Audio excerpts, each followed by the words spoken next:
Masyarakat Islam Indonesia itu mempunyai 3 konsep.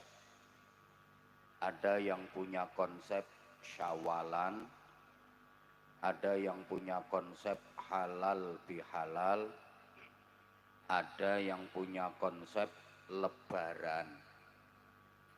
Kira-kira warga Getas Kerep ikut konsep yang syawalan, yang halal bihalal, atau yang lebaran?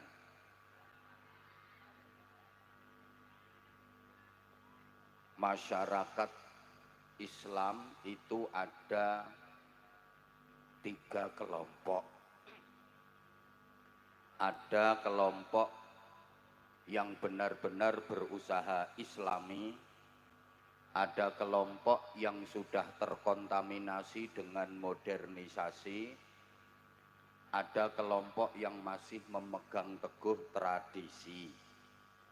Menawi coro Jawi, wonten umat Islam ingkang nderek ajarane Rasulillah, wonten umat Islam ingkang nderek ajarane penjajah, wonten umat Islam ingkang nderek ajarane simbah-simbah. Getas Kerep nderek sing pundi? Ada ajaran Rasulillah, ada ajaran penjajah, ada ajaran simbah-simbah. Maka tahun baru di masyarakat Islam Indonesia itu ada 3. Ada tahun baru 1 Muharram, ada tahun baru 1 Januari, ada tahun baru 1 Syuro. 1 Muharram itu tahun barunya umat Islam yang ikut ajarannya Rasulullah. 1 Januari yang ikut ajarannya penjajah.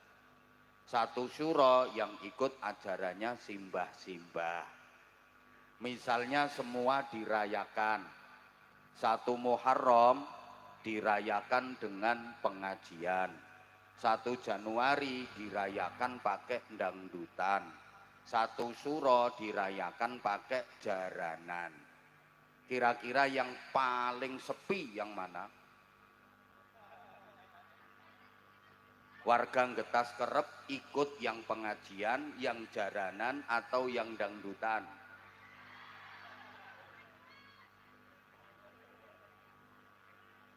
Makanya Bapak Ibu adik-adik para jamaah yang saya hormati, sama-sama menjalani ibadah Ramadan. Pasca Ramadan, setelah Ramadan selesai, masyarakat Islam Indonesia itu ada 3 semangat.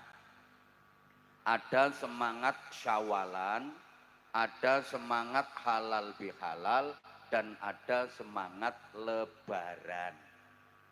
Syawalan itu semangatnya kaum santri, kaum sarungan, kaum gamisan.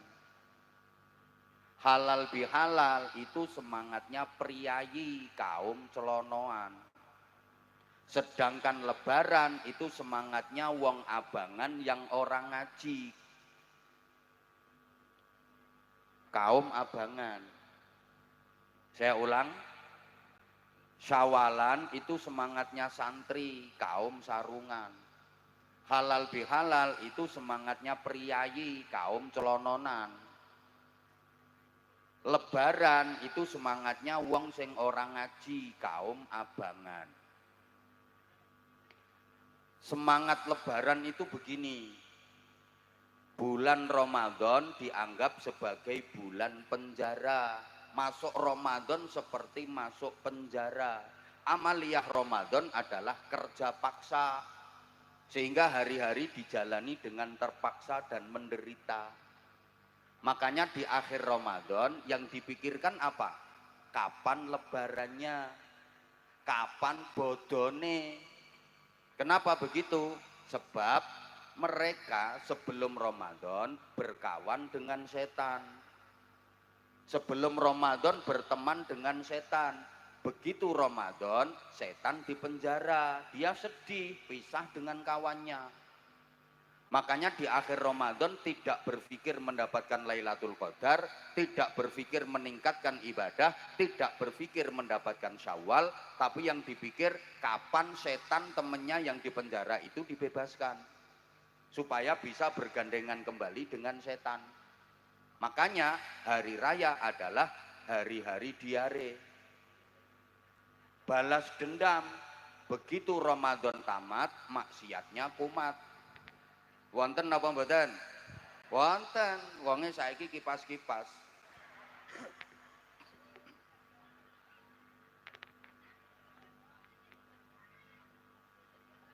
Begitu Ramadan selesai, ibadahnya prei. Kemarin Ramadan sholat malam, taraweh dan witir. Sekarang sholat malamnya terus nopo prei. Itulah getas kerep. Ramadan kemarin tadarus Quran, sekarang Ramadan selesai, tadarus Qurane terus nopo prei. Itulah getas kerep. Itu namanya lebaran. Begitu Ramadan selesai, semuanya bubaran. Kalau semangat halal bihalal itu masyarakat Indonesia modern, karena sudah banyak yang di urban merantau ke kota-kota besar, ke luar pulau, bahkan sampai ke luar negeri. Ketika 1 Syawal semuanya libur, pengen pulang, mudik ke kampung halaman. Sesampai di kampung halaman, pengen bisa silaturahim kepada semua keluarga, padahal waktunya terbatas. Nggak mungkin selesai kalau semuanya. Maka dicari cara bagaimana supaya silaturahim bisa terselesaikan dengan cara mudah. Dibikin acara, dalam 2 jam silaturahim selesai. Seperti malam ini. Ini halal bihalal. Sedangkan Syawalan itu semangatnya santri yang harus mengikuti sunnah Nabi. Bagi santri, Idul Fitri itu cuma 1 hari, yaitu tanggal 1 Syawal tok til. 1 Syawal tok til, jangan dirubah tok tol loh ya. Kok cuma 1 hari? Ya, sebab Idul Fitri itu adalah hari raya kecil. Hari raya yang besar itu Idul Adha. Idul Fitri disebut hari raya kecil, Idul Adha disebut hari raya besar. Mari kita buktikan. Dari segi waktu, Idul Fitri cuma 1 hari, tanggal 1 Syawal tok til. Idul Adha 4 hari, yaitu tanggal 10 Dzulhijjah ditambah 3 hari tasyrik, 11, 12 dan 13 Dzulhijjah. 1 dengan 4 lebih besar mana? Moh kurang semangat. 1 dengan 4 lebih besar 4. Makanya Idul Adha itu hari raya yang lebih besar. Dari segi pengorbanan, Idul Fitri cuma nyembelih ayam, Idul Adha nyembelih sapi. Ayam dengan sapi besar mana? Sapi. Makanya Idul Adha itu hari raya besar, Idul Fitri hari raya kecil. Idul Fitri cuma mengeluarkan zakat fitrah, beras 2,8 kilogram. Gampangannya 3 kilogram beras, cuman itu yang dikeluarkan ketika Idul Fitri. Idul Adha bagi yang mampu wajib menjalankan ibadah haji puluhan bahkan ratusan juta. Yang kurang mampu melaksanakan syariat korban, nyembelih sapi, minimal kambing. Karena korban itu ndak boleh nyembelih tekek. Yang ketawa itu ndak pernah korban, sukanya menghabiskan daging korban. Santri harus bersikap adil. Yang kecil ya dikecilkan, yang besar ya harus dibesarkan. Yang harusnya kecil ya dianggap kecil, yang harusnya besar ya dianggap besar. Jangan dibalik-balik. Yang kecil dibesar-besarkan, yang besar dikecil-kecilkan.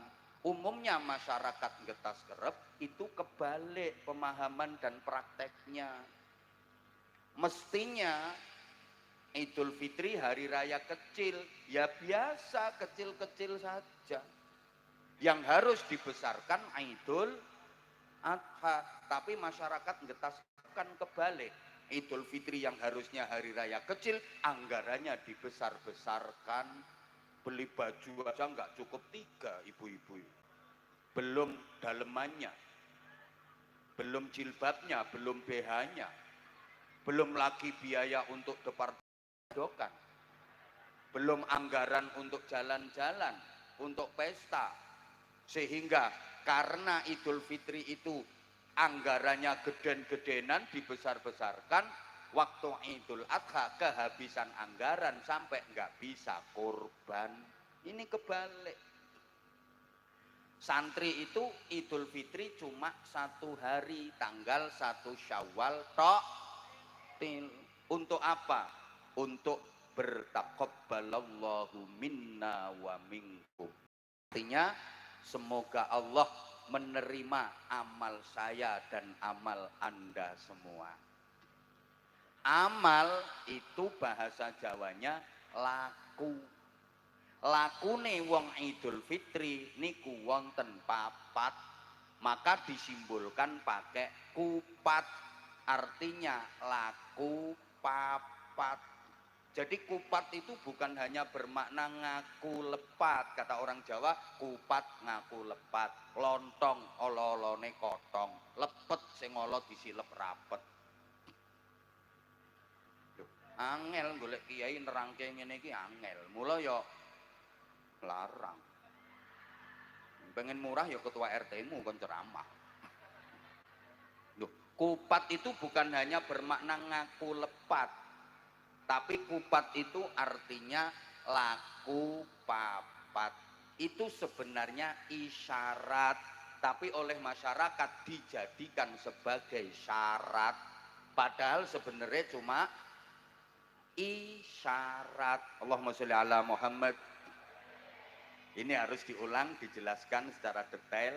Kayaknya masih belum paham. Soalnya yang saya hadapi ini cantik-cantik, cuma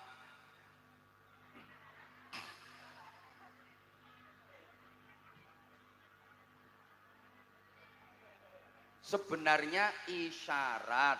Kupat itu laku papat, tapi oleh masyarakat dianggap syarat. Makanya sampai ada hari raya kupat. Betul?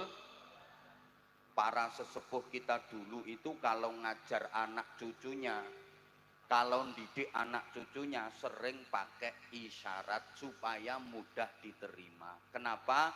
Karena waktu itu belum siap.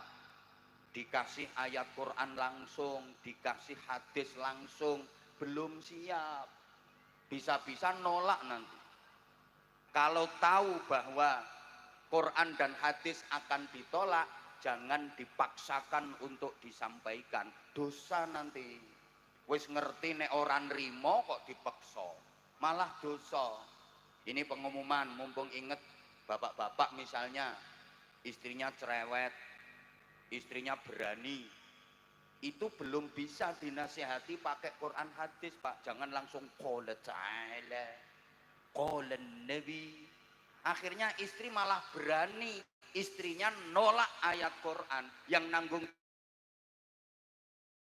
sebagai suami udah tahu kalau istri kasih ayat Quran, sehingga ayat Qurannya diprek. Saya ini kan tukang ceramah.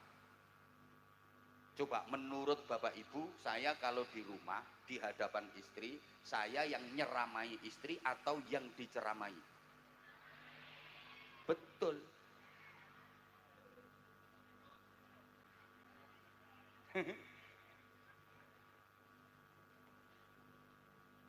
Kalau dikasih langsung ayat Quran, langsung hadis, bisa-bisa ditolak. Maka pakai isyarat. Warga Getas Kerep, ini misalnya langsung suruh ngeluarin duit, untuk syukuran biasanya berat karena orang sini kan agak pelit-pelit. Tapi kalau dirayu supaya hidupmu selamat, bikin selamatan, masak-masak, nanti ada ingkungnya gini, maka hidupmu akan selamat. Enteng. Padahal makanan itu nilai duitnya juga besar. Tapi kalau berupa makanan, ora eman. Nek berupa duit, eman. Nggih napa nggih? Ketara potonganmu. Makanya dinamakan selamatan supaya uripe as-shadaqatu tadfa'ul bala. Sedekah itu tolak bala. Dalilnya itu. Tapi kalau langsung dikasih qalan Nabi, masyarakat nggak mau nerima. Nah, ketika selamatan suruh bikin tumpeng. Itu artinya 5 waktu sing mempeng, jangan sampai ditinggalkan. Atasnya lancip disebut buceng.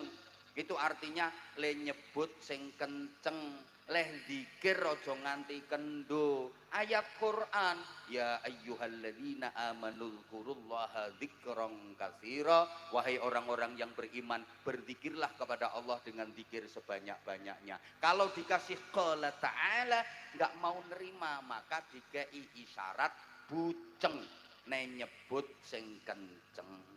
Tapi sama anak-anak muda dipleset-plesetkan. Tumpeng nek pengen metu kudu mempeng. Buceng supaya mlebu kudu kenceng. Loh, kayak manten. Itu orang Jawa luar biasa loh filosofinya. Isyarat manten di pelaminan itu biasanya didampingi 2 anak perempuan kecil-kecil yang wajahnya mirip, disebut kembar mayang. Itu isyarat. Kembar itu sama, mayang itu beda. Kembar tegese podo, mayang tegese beda. Artinya apa? Manten laki-laki dan perempuan itu tujuannya sama, tapi karakternya berbeda. Wong lanang karo wadon tujuane podo, ning wonge beda, sifate beda. Sama kayak lampu supaya bisa nyala, kabelnya harus beda, plus sama min, supaya tujuannya nyala. Kabelnya positif karo negatif. Loh, lampu kok kabelnya podo positif, konslet. Lampu kok kabelnya podo negatif, konslet. Mantenan begitu malam pertama masuk kamar, loh bojoku kok podo karo aku, LGBT, konslet. Karena memang laki-laki dengan perempuan itu beda. Bapak sama ibu itu kan beda. Bapak suka mengecilkan hal yang besar, kalau ibu suka membesarkan hal yang kecil. Wong lanang kuwi senengane nyileke barang sing gede. Masalah gede iki dianggap cilik. Lah nek wong wadon kan senengane nggedhekke barang sing cilik. Barang cilik kecekel wong wadon langsung dadi gede. Iki sing diguyu yang mana ini ya? Memang beda. Laki-laki itu kreatif, perempuan itu sensitif. Laki-laki itu rasional, perempuan itu emosional. Laki-laki itu lebih mengedepankan pikiran, perempuan lebih menggunakan perasaan. Suami itu pakai pikiran, istri pakai perasaan. Makanya kalau terjadi cekcok suami istri, suami biasa ngomongin istrinya, sampeyan orang mikir. Makanya bu mikir, kata istrinya, ya sampeyan lanang orang ngerasake dadi wong wadon. Halo, dilanjut. Laki-laki itu pakai pikiran, kalau ada apa-apa mikir. Beda dengan perempuan, kalau ada apa-apa pakai perasaan. Ada ular besar masuk rumah, keloket. Wong lanang mikir, gimana caranya ngusir ulo, gimana caranya mateni ulo, golek kayu gepuk pentungi ulone. Lek wong wadon mboten, wadon ini pakai perasaan. Omah kok klebon ulo keloket langsung ulo. Dipikir nek gejuk-gejuk kayak gini ulone ngeleles mati.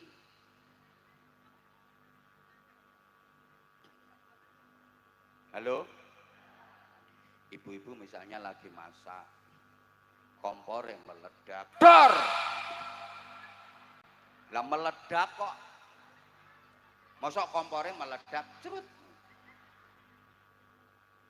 Lo laki-laki kalau ngelihat ada kompor meledak, api berkobar-kobar, mikir, nyari kain basahi, kebyoke, golek banyu siramke. Lah nek wong wedok kan dikira kalau ditangisi terus apinya mati. Mau pergi ke Jakarta pakai kereta, begitu nyampe stasiun ketinggalan kereta, keretanya udah berangkat. Lek wong wedok nangis, ketinggalan kereta. Dipikir nek ditangisi terus keretanya sing wis berangkat mundur serut. Lek wong lanang ora. Wah ketinggalan kereta piye carane mangkat? Ana truk lewat celingkrik munggah gandul truk. Terus nanti manten itu balang suruh. Orang dulu gitu. Ini isyarat balang suruh. Suruh itu tegese ora kok kesusu leh weruh. Maksudnya ngangsu kaweruh agar sama-sama weruh, sama-sama mengetahui, agar engkau tahu apa yang ada di hatiku, aku pun tahu apa yang ada di hatimu, sehingga engkau tahu apa yang kau mau, aku pun tahu apa yang kau mau. Kalau dalam bahasa ayat Qur'annya lita'arofu, agar saling mengenal, saling mengetahui antar suami istri. Duh, ini isyarat. Begitu pengantin sudah deket, coba toh diperhatiin, mangke manten kakung, manten lanang midak telur, ngidein ndok nganti pecah piar, manten wadon mijii kok misui. Lah ini artinya apa? Rumah tangga itu seperti telur. Orang berkeluarga itu seperti telur, bunder ser, mumet, ruwet, rentet, jibek, judek.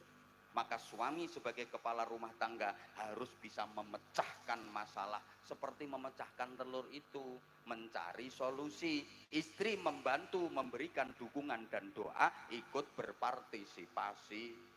Maka istri harus punya rem cangkem, suami harus punya rem tangan. Jangan sampai istri nggak punya rem cangkem, ada masalah langsung cangkemnya wadak. Suami nggak punya rem tangan, ono masalah plok tangannya, plok, istrinya etek-etek, suaminya plok. Jadilah rumah tangga itu mereknya etek-etek.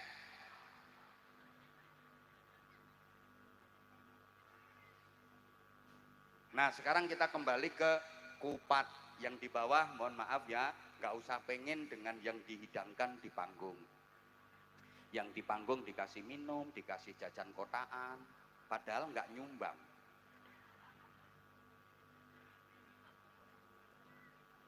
Ngerti lah. Halo, bisa dilanjut? Oke, saya di sini cuma sebentar kok. Loh, nanti masih ada ceramah lagi. Kemudian saya juga mau geser, pindah tempat. Mohon izin, saya cuma 30 menit saja. Tolong yang nggak ikut nyumbang nggak usah rewel, nggak usah cerewet. Loh, kita ini orang Jawa, banyak filsafat dan isyarat-isyarat yang mempunyai hikmah dan ilmu yang sangat luas. Apa sampean malu jadi orang Jawa?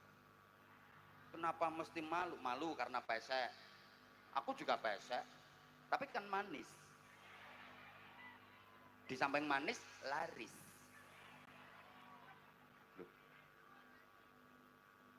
Emang harus jadi orang Eropa yang tinggi-tinggi, putih-putih, mancung-mancung. Allah menilai manusia bukan dari fisiknya kok. Itu loh, nggak usah malu. Loh ini pengajian kok menerangkan filosofi Jawa. Lah wong aku wong Jawa. Saya nggak harus ngomong ana, ente, antum. Aku nggak harus bilang ya khair, ya khair.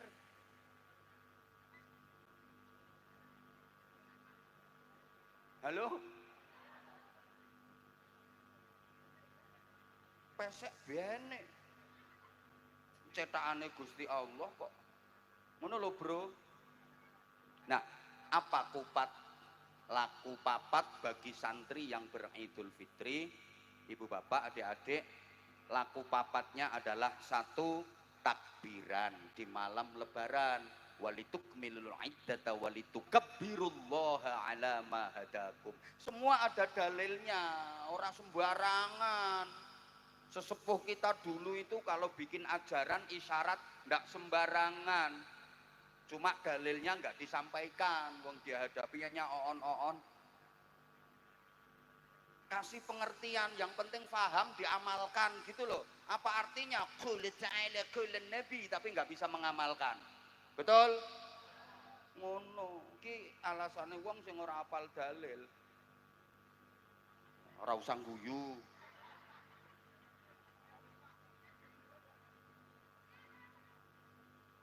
Nomor satu, takbiran malam lebaran.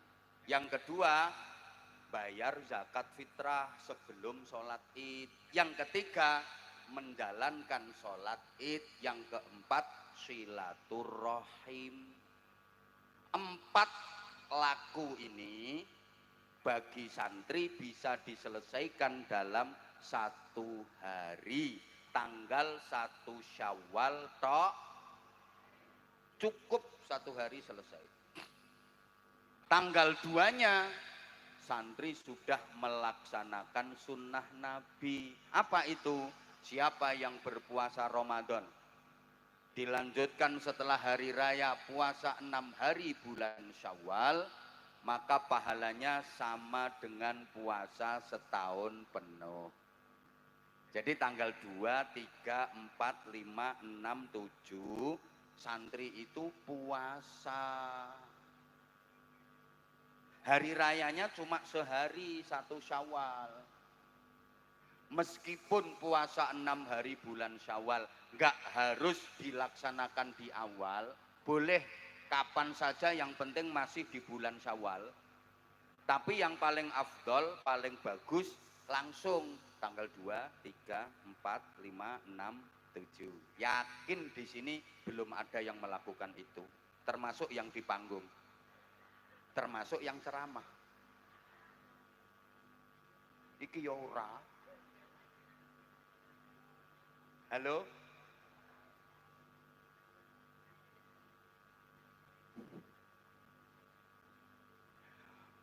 Udah Bapak Ibu jamaah yang saya hormati rahimakumullah. Bulan sesudah Ramadan yang sekarang ini kita jalani disebut Syawal. Secara bahasa, Syawal itu artinya berkembang dan meningkat.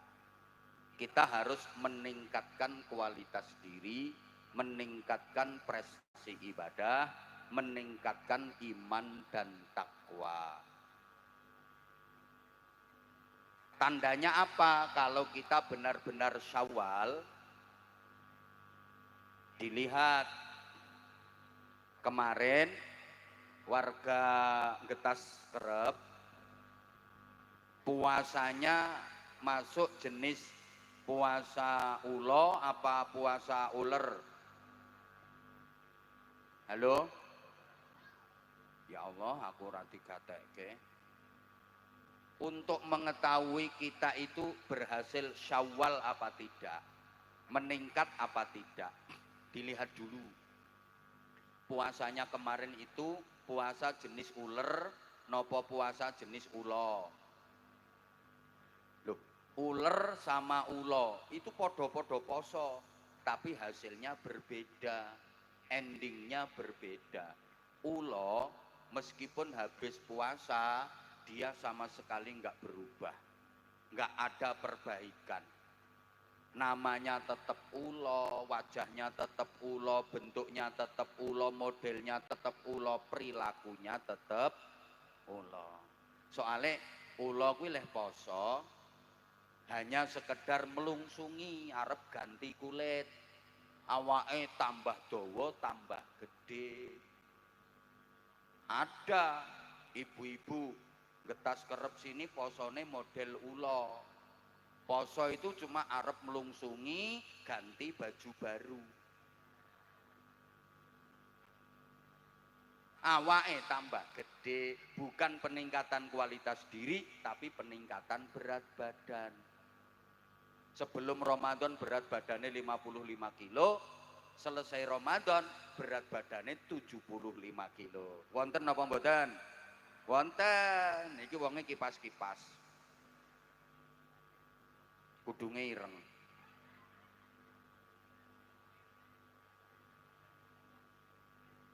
Poso ula, habis makan sahur nggak langsung persiapan sholat subuh, melungker meleh wong ula. Selesai berpuasa, kehadirannya tidak membawa harapan, justru malah menjadi ancaman. Ula Ramadan sama sekali tidak membawa perubahan ke arah yang lebih baik. Ya semangatnya lebaran tadi, poso ula. Beda dengan uler. Sebelum puasa jelek, menjijikkan, gateli, gilani, sumber penyakit. Mlakune gremet, ora ana wong seneng uler. Cobi misalnya ibu-ibu ngumpul kayak gini terus tak uncali uler 2 kilo, pure. Bubar. Ngerusak.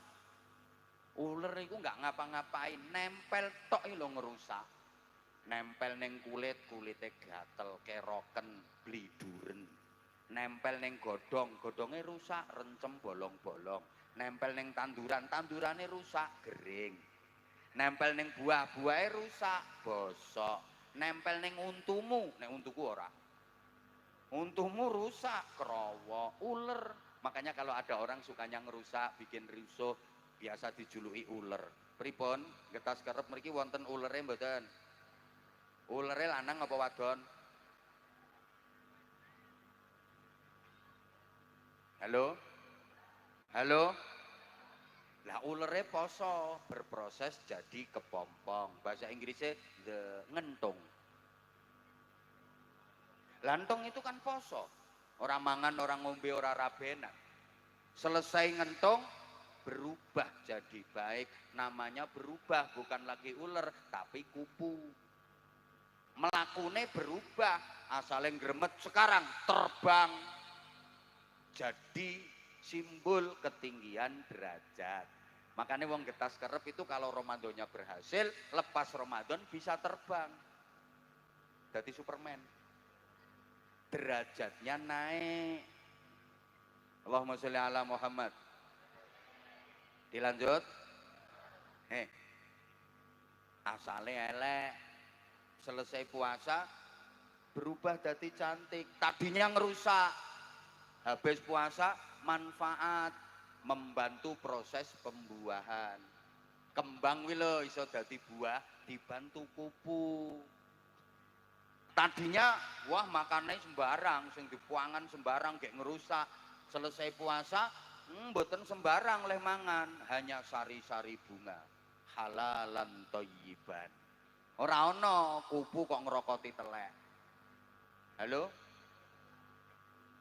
Ya Allah.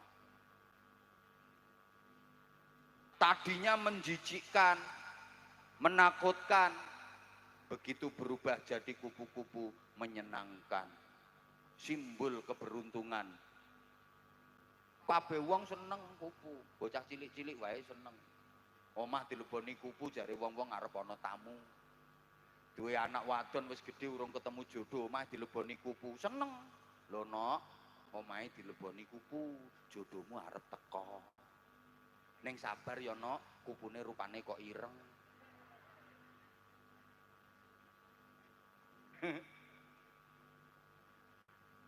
Halo? Jadi salah satu tanda kalau getas kerep ini Ramadannya berhasil, lepas Ramadan setelah berkepompong sebulan berubah jadi kupu. Sayange kata sederek-sederek getas kerep mriki habis berkepompong sebulan Ramadan, keluarnya enggak jadi kupu malah jadi codot. Nah codotnya ketawa, codotnya ternyata pakai BH.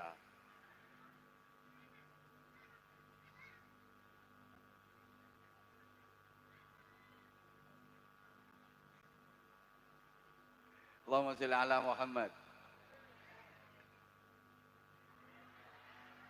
Masih ada waktu 10 menit. Iya. Bapak Ibu para jamaah, peningkatan di bidang apa yang kita hasilkan dari madrasah Ramadan? Setidaknya peningkatan di bidang takwa. Karena tujuan utama ibadah puasa Ramadan itu la'allakum tattaqun, agar kalian menjadi orang-orang yang bertakwa. Karenanya para jamaah yang saya hormati rahimakumullah, dalam kesempatan yang terbatas ini masih ada waktu 10 menit. Aku tahu kamu nggak mau aku tinggalin. Yuk ikut aku yuk.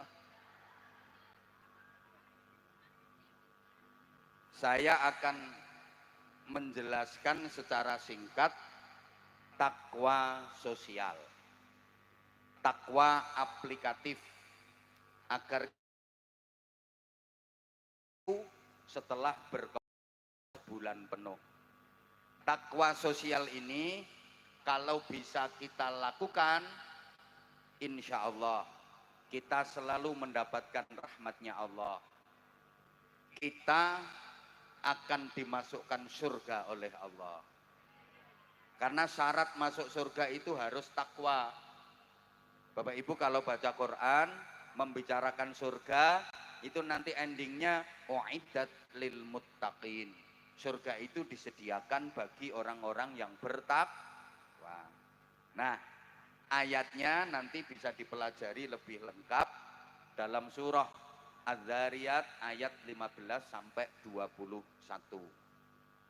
A'udzu billahi minasy syaithanir rajim. Innal muttaqina fi jannatin wa 'uyun akhidina ma atahum rabbuhum innahum kanu qabla dhalika muhsinin كانوا قليلا من الليل ما يهجعون وبالأسحار هم يستغفرون وفي أموالهم حق للسائل والمحروم وفي الأرض آيات للموقنين وفي أنفسكم أفلا تبصرون. Lehmu nyauti Allah kok kaya wong sambat pokean utang ngono. Innal muttaqina fi jannatin wa uyun. Sesungguhnya orang-orang yang bertakwa dimasukkan ke dalam surga yang penuh dengan kenikmatan, surga yang ada sumber mata airnya. Kok disebutkan uyun, sumber mata air? Para jamaah, simbol dari tempat yang indah.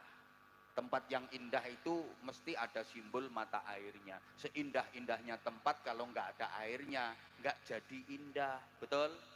Maka surga biasa digambarkan tajri min tahtihal anhar. Di bawahnya mengalir sungai-sungai. Gitu loh. Bagaimana keadaan orang-orang bertakwa di surga nanti? Akhidina ma atahum rabbuhum. Mereka bebas mengambil, menikmati semua yang disediakan Allah untuk mereka di dalam surga. Jadi ahli surga itu bebas mengambil dan menikmati semua fasilitas di surga. Ini beda dengan Nabi Adam dulu. Nabi Adam dan Ibu Hawa dulunya kan ditempatkan di surga. Betul? Kok ora semangat ya? Betul? Sebelum dikeluarkan dari surga, Nabi Adam dan Ibu Hawa ditempatkan di surga, dipersilahkan menikmati semua yang ada di surga. Tapi masih ada larangan, ada pantangan. Apa itu? Wala taqraba hadhis syajarah. Tidak boleh mendekati pohon itu, syajaratul khuldi. Akhirnya Nabi Adam melanggar. Nggak ada pantangan, bebas sebebas-bebasnya. Kalau di dunia tidak ada orang bebas, itu tidak ada. Coba siapa di dunia ini yang bebas berbuat semaunya, bebas melakukan sesukanya? Tidak ada. Setinggi-tingginya pangkat, apa dia bebas berbuat sesukanya? Kok ora dijawab yo? Sak dhuwur-dhuwure jabatan di dunia ini, apa orangnya bebas berbuat sesukanya? Ora, malah wong sing duwe pangkat jabatan iki ora iso bebas. Dipentelengi terus sampai KPK. Leres napa leres? Orang punya jabatan itu sekarang malah nggak bisa bebas hidupnya, nggak bisa tenang tidurnya. Hartanya diaudit, kekayaannya harus dilaporkan, sumbernya dari mana, peruntukannya apa. Orang iso bebas. Lebih bebas sampean. Sopo sing arep neliti sampean? KPK moro sampean, arep mriksa apa? Sotel.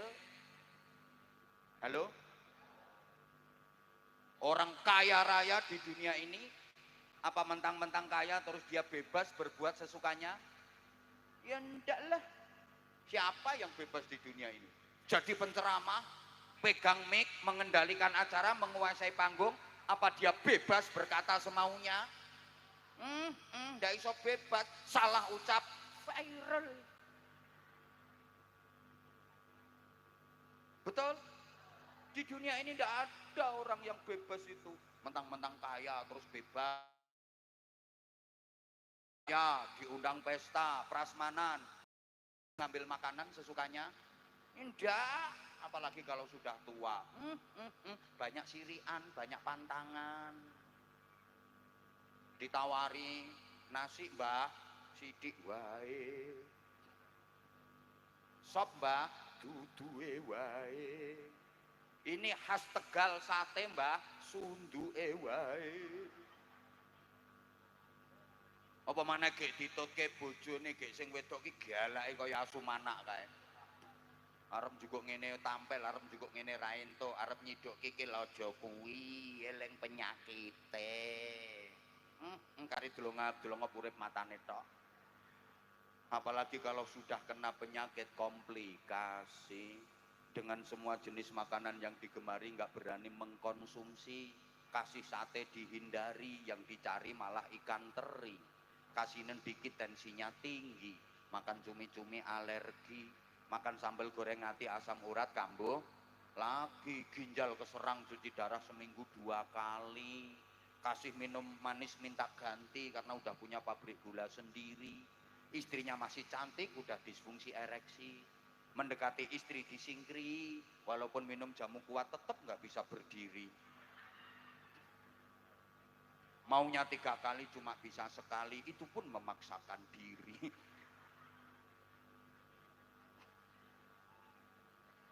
Di dunia kok orang kaya sama orang miskin jatahnya sama, betul?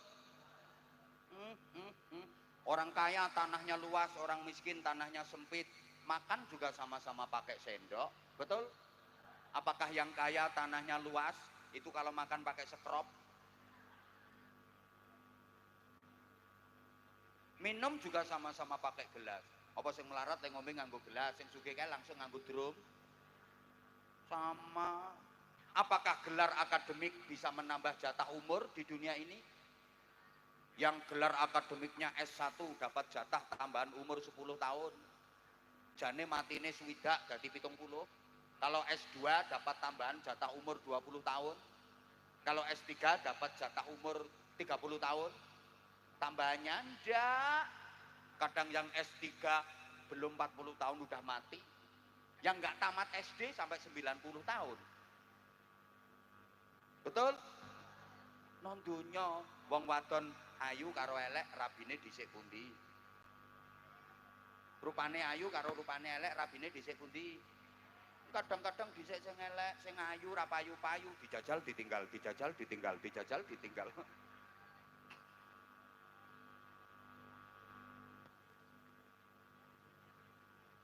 Donya kok. Yang kerja sama yang enggak kerja, jatah rezekinya banyak mana? Yang kerja sama yang enggak kerja, jatah rezekinya banyak mana? Kadang-kadang banyak yang enggak kerja. Orang yang kerja itu malah mencarikan yang tidak kerja. Betul? Loh, contoh sekarang aja loh. Yang kerja saya, ceramah, jenengan tidak kerja. Ketoke aku disuguhi semene oke. Mana sempet. Arep mangan yo isin. Lah sampean yang tidak kerja, wis entek kabeh. Ini dunia.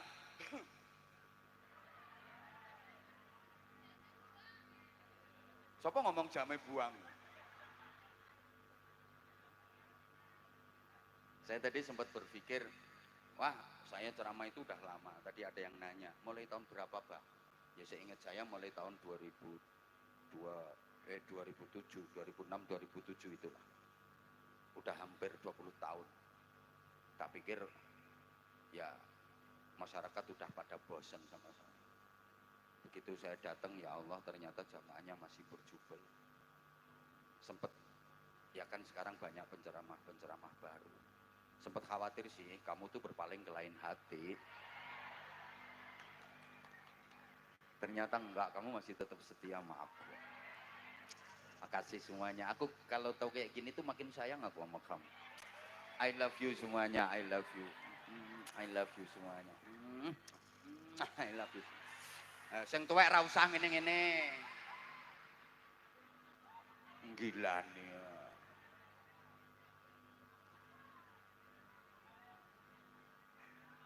Nah, sekarang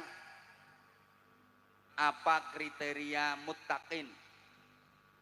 Kriterianya orang bertakwa, indikasi takwa sosial yang dijanjikan surga bagi mereka. Setidaknya ada 5. Ada berapa Bapak Ibu? 5. Yen wong Jawa wonten tembang lir-lir nika. Cahangon-cahangon penekno blimbing kuwi. Kenapa kok menek blimbing? Liringane 5. Maka ini 5 liringane blimbing. Rata-rata blimbing itu buah sing liringane 5. Ya ana liringane ming 3, soalnya sing loro dikrokoti bocah kae.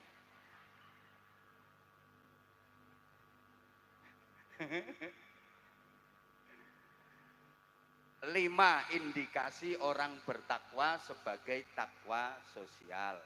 1. Innahum kanu qabla dzalika muhsinin. Mereka dulu waktu di dunia adalah orang-orang baik. Muhsinin, orang-orang yang berperilaku baik. Mereka sukses hidupnya. Karena orang sukses itu bukan orang yang berhasil mendapatkan apa yang diinginkan. Tapi orang sukses itu adalah orang yang berhasil menjadi orang baik. Saya ulang, orang sukses itu bukan orang yang berhasil meraih apa yang diinginkan. Tapi orang sukses adalah orang yang berhasil menjadi orang baik. Rawahu Abah Anzah. Sukses itu bukan berarti berhasil mendapatkan apa yang diinginkan. Tapi sukses itu berhasil mendapatkan kebaikan. Karena apa yang diinginkan, yang berhasil didapatkan, belum tentu jadi kebaikan. Betul? Moga-moga paham. Lah muhsinin itu karakternya ada 3. Ali Imran 134. Alladzina yunfiquna fis sarra'i wad-dharra'i wal kadhiminal ghaidha wal 'afina 'anil nas. Ayat ini ditutup dengan wallahu yuhibbul muhsinin. Dan Allah sangat mencintai muhsinin. Orang-orang yang berperilaku baik. Kita harus menjadi orang-orang yang dicintai Allah. Kita harus pandai merayu Allah agar Allah mencintai kita. Nah, karakternya muhsinin itu ada 3. Pertama, alladzina yunfiquna fis sarra'i wad-dharra. Orang-orang yang suka berinfak, suka menolong, suka membantu, suka bersedekah baik di waktu sempat maupun di waktu sempit, di waktu longgar maupun di waktu rupek. Fisarra, di waktu sehat, di waktu kaya, banyak duit, waktu senang, bahagia, berinfak. Fiddarra, di waktu sempit, di waktu kepepet, di waktu sakit, di waktu miskin, sedikit duit, tetap berinfak. Halo? Ayo sampean jawab sedekah. Ngoten nggih? Di waktu sempat, di waktu sempit, di waktu longgar, di waktu rupek, duit banyak, duit sedikit, saat bahagia, saat susah, waktu sehat, waktu sakit, itu muhsinin, orang bertakwa yang disediakan surga. Soalnya ono wong gelem sedekah ngenteni sakit. Nek sehat ora tahu selamatan, ora tahu sedekah. Bareng gering langsung selamatan, dibagek-bageke tangga. Nanti tangga-tanggane padha niteni, kok wis suwe ya wonge ora gering. Bapak Ibu para jamaah, sedekah fissarra, di waktu longgar gampang. Banyak orang yang bisa, memang mudah. Di waktu kaya, banyak duit, waktu bahagia, waktu seneng, waktu longgar, waktu sempat, sedekah. Orang gumun. Banyak orang bisa. Panen pelem, mangga-mangga kaya sarungku. Nanti tenang. Panen pelem, dadi buahe gembel banget, didol ora payu, akhirnya dindum-dumke tangga. Orang gumun. Banyak orang bisa. Jualan gorengan sak pirang-pirang didol ora payu, dindum-dumke tangga-tanggane. Orang gumun.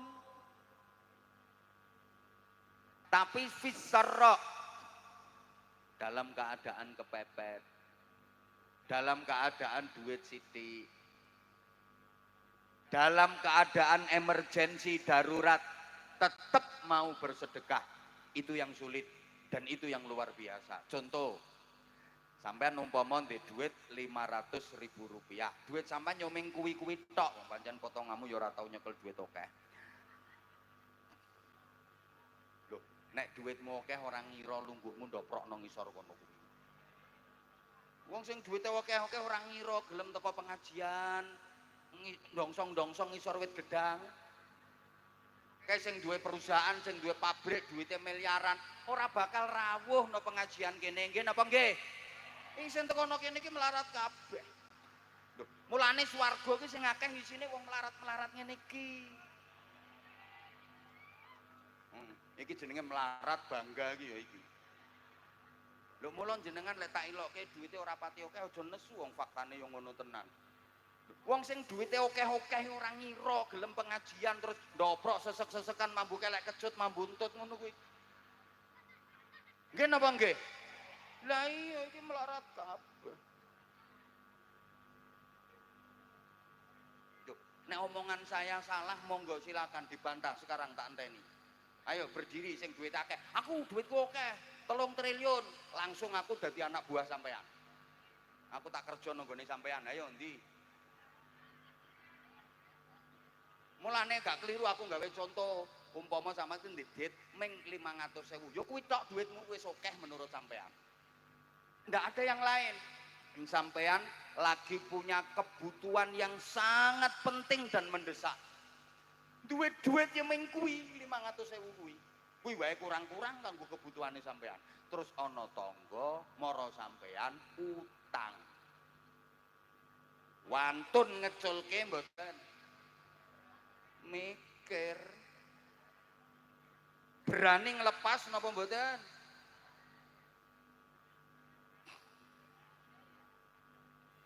Kalau orang bertakwa wani ngeculke, walaupun dirinya sendiri lagi punya kepentingan yang mendesak, ada duit cuman itu aja, tetangga membutuhkan, teman membutuhkan, wani ngeculke. Kenapa berani? Karena yakin dengan jaminan Allah, pasti akan diganti oleh Allah dengan ganti yang lebih baik dan lebih banyak. Amin nopo. Orang meyakinkan.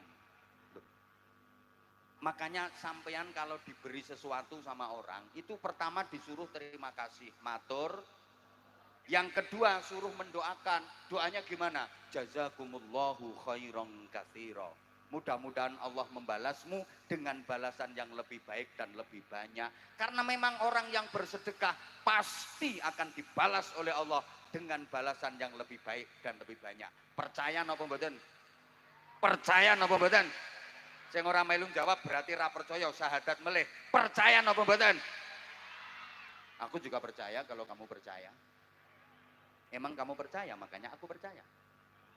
Cuma gini, banyak orang yang percaya sama Allah tapi nggak berani menaruh kepercayaan penuh kepada Allah. Ini gini orang dijelaske ya ora paham. Wong kene ki ayu-ayu tapi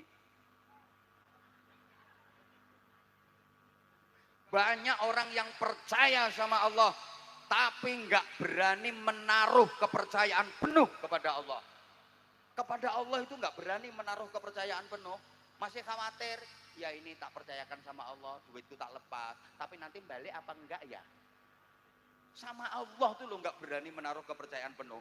Padahal sama koperasi simpan pinjam lo berani menaruh kepercayaan, surat tanah yang ditaruh di situ. BPKB ditaruh di situ, di bank berani menaruh kepercayaan, sama Allah nggak berani.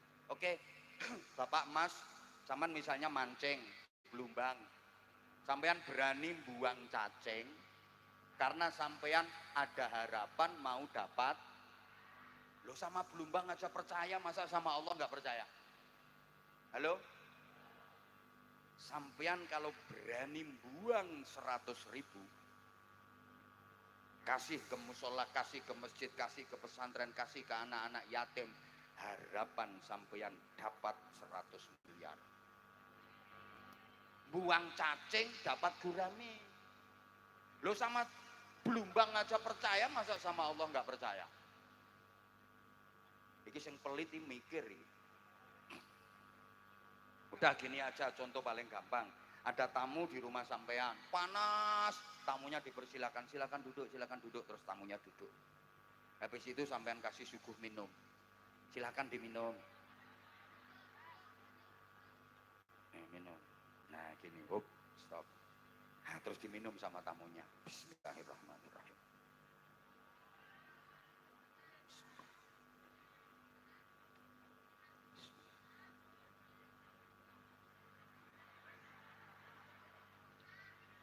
Saking hausnya, tamu minum itu koret-koret sampai tetes terakhir.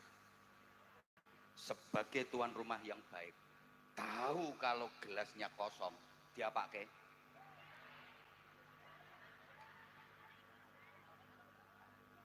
Pun dijoki meleh, bahkan lebih banyak. Allah juga gitu. Kalau melihat hambanya berani sodakoh sampai koret-koret, sampai tetes terakhir, pasti dijoki meleh sama Allah. Itu Anwar Zahid. Leh sodakoh nganti koret-koret, tak joki meneh sing luweh apik, luweh okeh. Lah itu sambil kerep kok pelit banget. Getas kerep. Orangnya kok pelit-pelit. Halo? Halo? Berani mboten jenengan? Woi. Berani sedekah mboten? Pasti diganti Allah dengan ganti yang lebih baik dan lebih banyak. Oleh karena itu, ini ada Departemen Pengemisan untuk masjid nggih. Untuk masjid nggih. Nah, ini ada untuk masjid.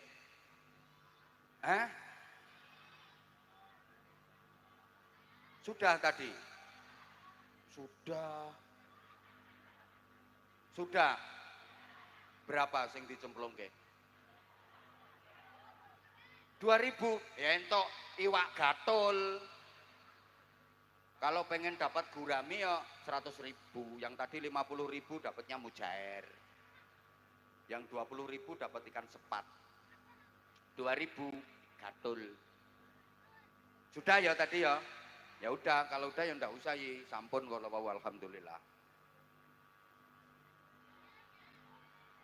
Apa?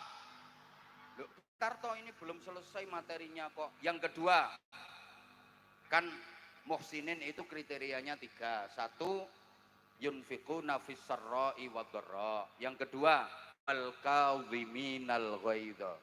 Ayat ini kan biasa dibaca kalau ada acara halal bihalal. Mampu menahan amarah, iso ngampet kanepson, ora nesuan, tidak jadi pemarah, pembenci apalagi pendendam, tapi jadi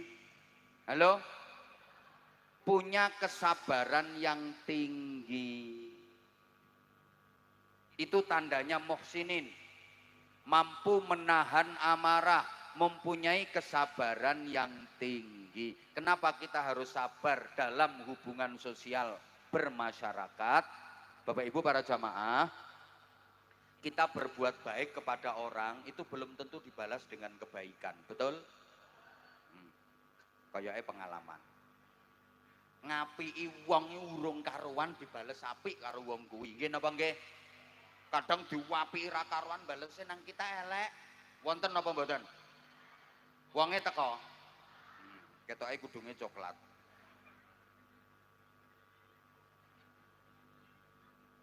Kita memberi kepada orang belum tentu dibalas dengan diberi, betul? Ya Allah, mau kurang semangat tak baleni. Kita berbuat baik kepada orang lain, belum tentu orang lain itu membalas kita dengan kebaikan, betul? Kita memberi kepada orang lain, belum tentu orang yang kita beri itu membalas kita dengan memberi, betul? Makanya saya pesen, Bapak Ibu sampean, kalau memberi kepada orang lain, jangan berharap balasan dari orang itu. Saya ulang, sampean berbuat baik kepada orang lain, jangan berharap dibalas kebaikan sama orang itu. Sampean memberi sesuatu kepada orang lain, jangan berharap dibalas, diberi oleh orang itu. Kalau sampean berharap balasan dari orang itu, siap-siap kecewa, siap-siap sakit hati. Ada guru ngajar muridnya, berarti itu guru memberi ilmu kepada muridnya, betul? Lah kok gurunya berharap balasan dari muridnya, pasti gurunya kecewa. Karena nggak mungkin muridnya bisa membalas. Paham? Ya Allah, kayaknya kok ora paham ngono kayaknya. Guru ngajar muridnya berarti guru memberi ilmu kepada muridnya. Lah kok gurunya berharap diberi ilmu oleh muridnya? Kecewa, sakit hati, nggak mungkin muridnya bisa membalas. Orang tua membiayai anaknya di bidang pendidikan, sekolah, mulai pos PAUD, playgroup, TK, sampai perguruan tinggi, sampai sarjana lengkap. Kok orang tua berharap balasan dari anaknya, pasti kecewa. Betul? Saya memberikan ceramah kepada sampean semua, kok saya berharap balasan ceramah dari sampean semua? Kecewa saya, nggak mungkin.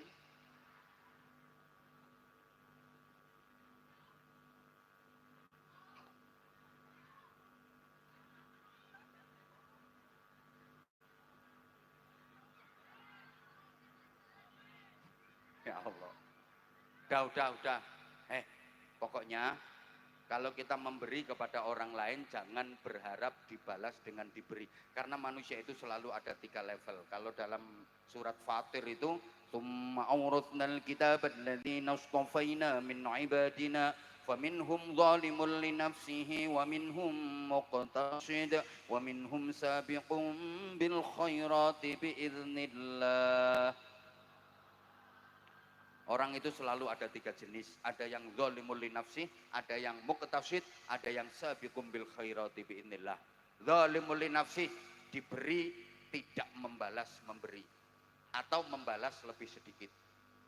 Muqtasid, diberi membalas sama, timbal balik, lung tinulung. Sabiqum bil khairati biidznillah, diberi membalas lebih. Kira-kira di Getas Kerep sini yang paling banyak yang mana? Ketika diberi membalas lebih, membalas sama, atau tidak membalas, mana yang lebih banyak?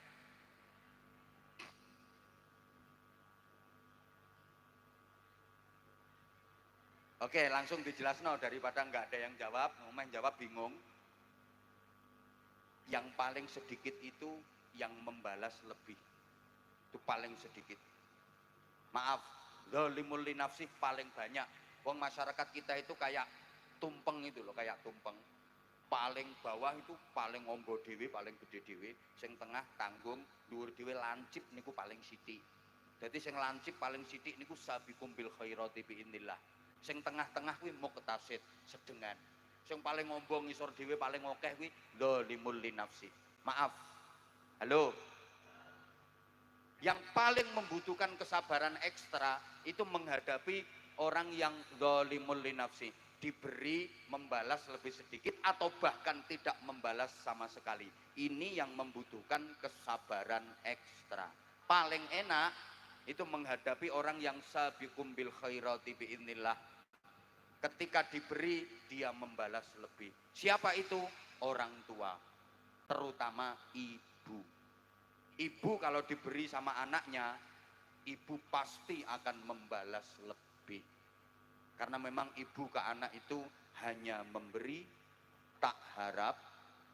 Kan ada lagunya, ibu ke anak itu hanya memberi, bagai sang surya. Maka ada peribahasa, cinta ibu sepanjang jalan, cinta anak sepanjang galah kedawan kilan.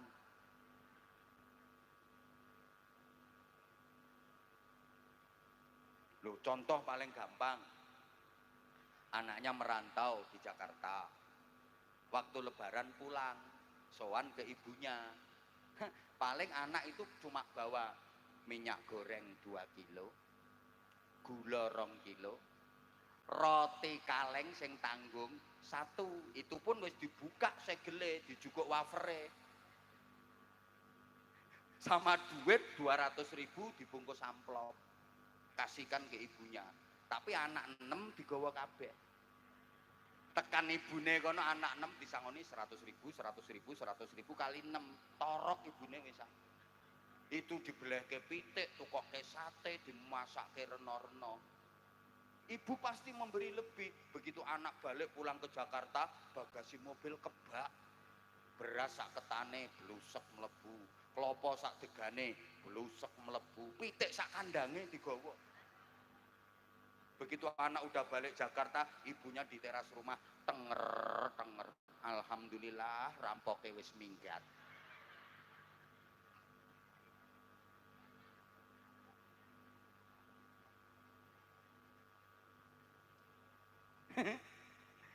Ada yang muktasid, membalas sama, ini dengan teman, dengan tetangga.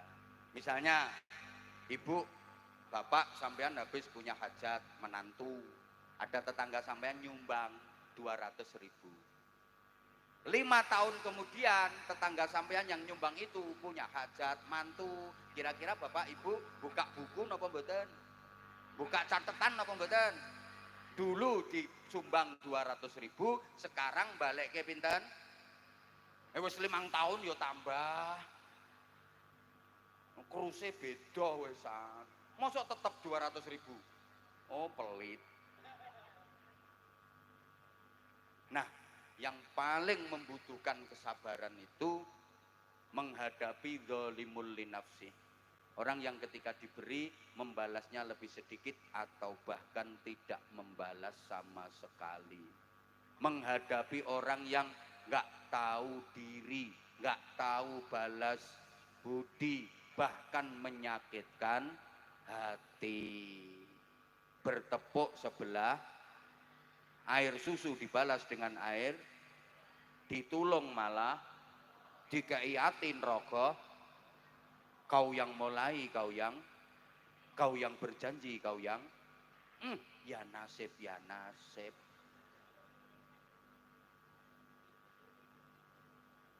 Ada orang seperti itu. Kayaknya di Getas Kerep banyak deh. Disumbang ping 5 balike ming 1. Wonten mboten? Ono, wonge saiki nganggo kudung warna pink.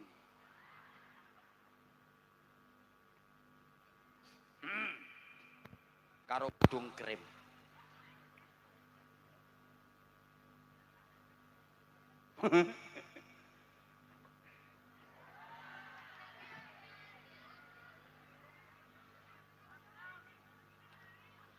Kok rewel toh? Omahmu ngendi engko tampiri tak ceritani dhewe.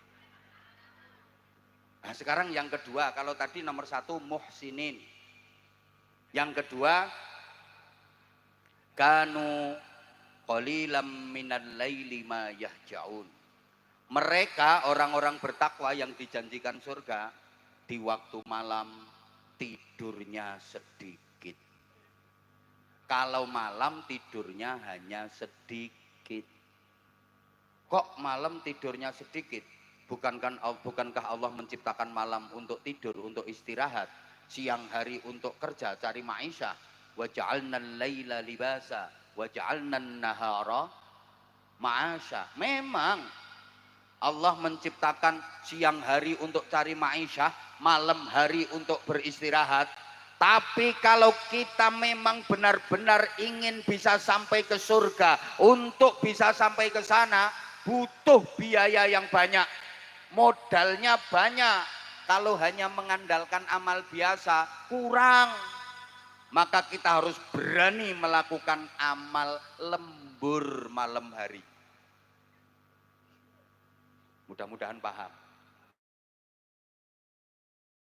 Sampean lagi butuh duit banyak, lagi butuh biaya banyak. Kalau mengandalkan hasil kerja, ditawari lemburan dengan gaji lebih besar. Purun apa purun? Ya mesti purun. Lah kita ini butuh ke surga, butuh pahala banyak, butuh amal banyak. Kalau mengandalkan amal normal biasa, rasa-rasanya berat untuk bisa sampai ke sana. Kurang. Maka kita ditawari amal ekstra, lembur malam hari. Kok kayaknya berat gitu. Apa amal ekstra lemburan malam hari itu? Paling boten ada 3. Pertama, wa minal laili fatahajjad bihi nafilatan lak asa an yab'atsaka rabbuka maqaman mahmuda.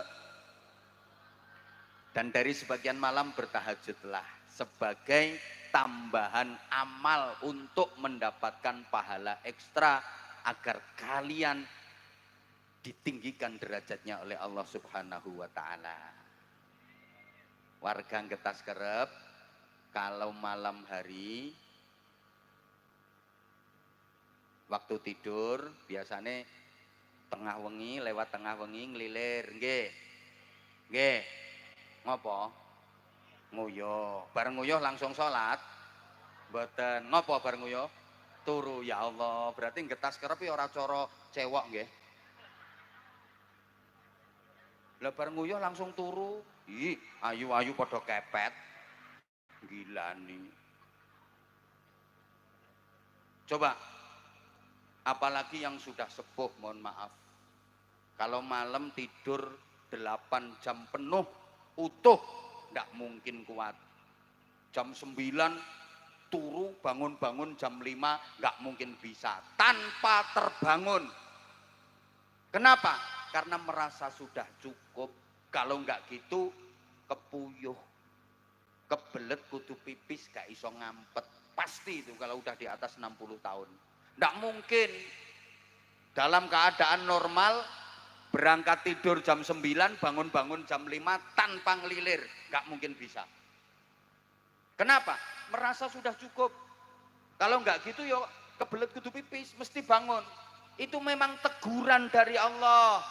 Kalau usiamu sudah segitu, malam itu pasti dibangunin sama Allah. Maunya Allah disuruh mendekat sama Allah. Disuruh tahajud. Lah wong getas kerep kok meng the piece of the chur. Bahasa Inggris. Nek wong lanang iki bahasa Inggrisnya piece of the chur. Nek wong wedok piece of the chest. Ya memang suaranya beda. Wong lanang yo cur keracak-keracak. Wong wedoknya yes. Kadang si ana seruwitane. Nah, aku ngene iki yo penelitian ngene.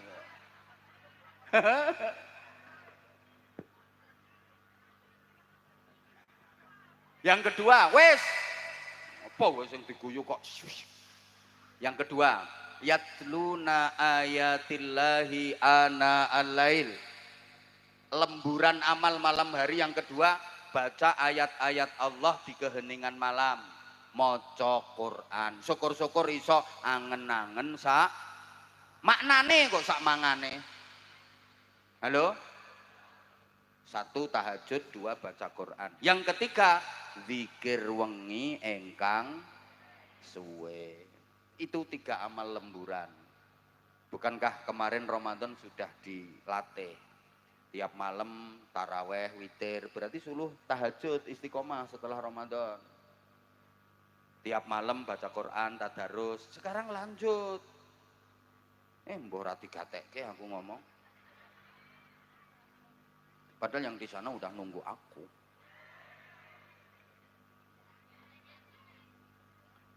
Yang ketiga, makanya yang ketiga, wabil ashari hum yastaghfirun. Dan di waktu sahur mereka pada beristighfar. Orang bertakwa yang dijanjikan surga itu bangun tidurnya sebelum subuh. Karena waktu sahur mereka banyak-banyak beristighfar.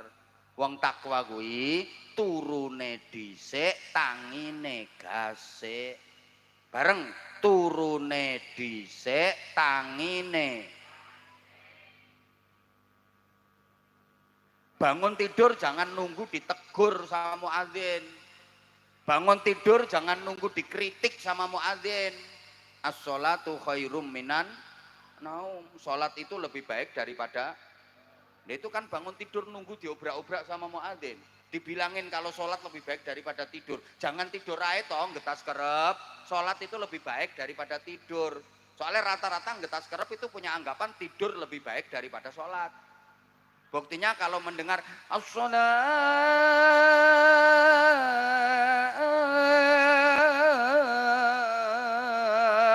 khairum minan naum. Ora penak ya ora laris lambemu. Coba ketika mendengar seruan as-sholatu khairum minan naum, lebih banyak mana yang ke masjid berangkat sholat daripada yang masih tidur?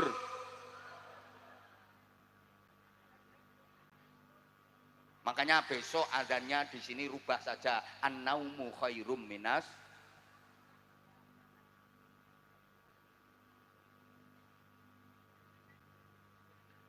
Perbanyak istighfar Bapak Ibu. Rasulullah itu nggak pernah salah, nggak pernah dosa, sedikit pun nggak ada. Itu kalau istighfar mohon ampun kepada Allah tiap hari nggak pernah kurang dari 100 kali. Sami nggih kalih ngetas kerep pret. Wong jak istighfare mulat.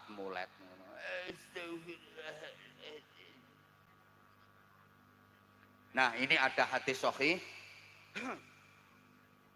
Rasulullah yang bersabda, kita dianjurkan untuk istiqomah baca Sayyidul Istighfar.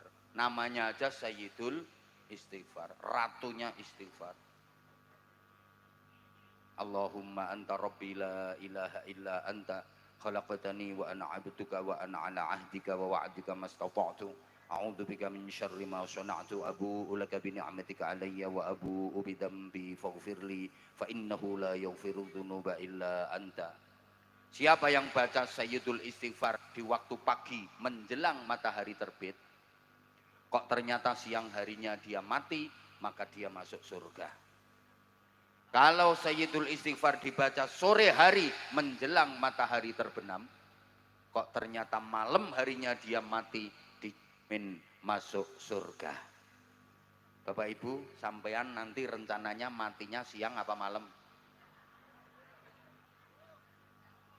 Nah kalau nggak tahu ya berarti dibaca terus. Kok misalnya matinya siang, paginya udah habis baca. Oh kok matinya malam, sorenya udah baca, gitu loh. Muka-muka paham. Yang keempat, loh ini waktu kita dibatasi waktu sayang. Aku juga maunya sih berlama-lama sama kamu. Wa fi amwalihim haqqul lis-sa'ili wal mahrum. Dan di dalam harta kekayaan mereka ada haknya orang miskin yang meminta-minta atau yang tidak meminta demi menjaga kehormatan dan harga diri. Orang bertakwa yang dijanjikan surga itu sadar bahwa dalam rizki yang dititipkan Allah kepadanya ada haknya orang lain yang harus diberikan. Di sekitar kita pasti ada orang-orang yang sangat membutuhkan bantuan kita. Pasti ada. Baik orang itu meminta karena saking butuhnya, atau dia nggak mau minta-minta karena memang menjaga kehormatan dan harga dirinya. Ingat Bapak Ibu, yang kita dapatkan dari kerja keras kita itu pendapatan kotor, bruto. Yang boleh kita konsumsi itu yang bersih.